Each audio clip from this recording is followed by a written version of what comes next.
Hello, this is Chris number 2 from the band Anti-Flag, and you are at getaddicted.org. Peace.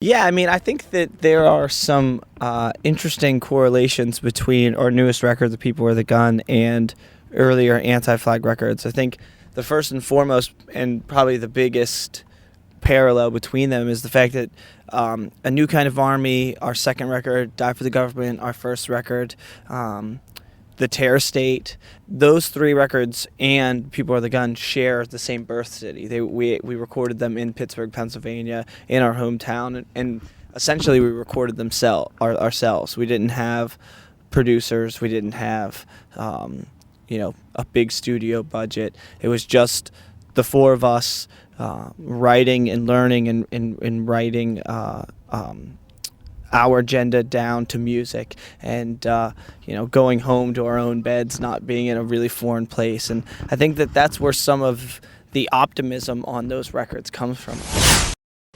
We did want to write songs that were more aggressive. We did want to write songs that certainly pushed us to be a little more impassioned and a little more ferocious and a little more on top of some of the issues that we were talking about.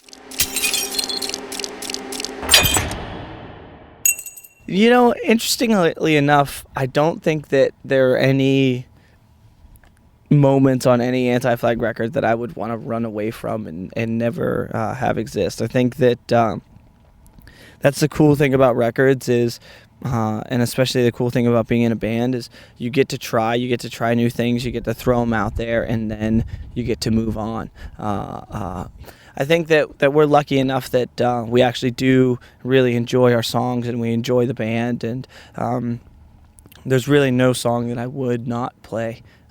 There are some that I'd rather not play, but nothing that I'm... Yeah, I think that that there's a song off of A New Kind of Army. It's kind of a joke song. It's called This Is Not a Crass Song. And it's just, us kind of making fun of Crass.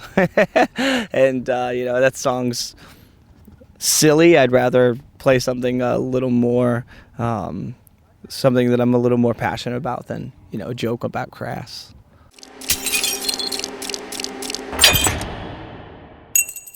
Well, last year I went to the Warped Tour in Pittsburgh, so I guess a year ago.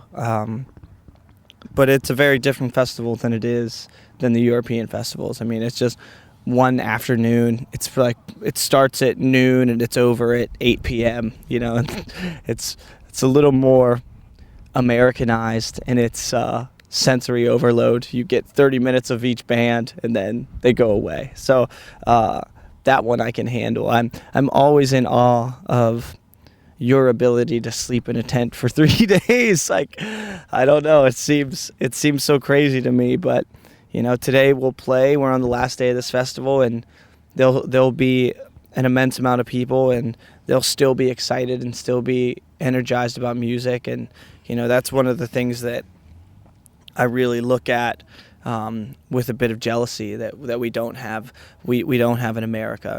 I feel like the European commitment to art and to music is far stronger than what we have.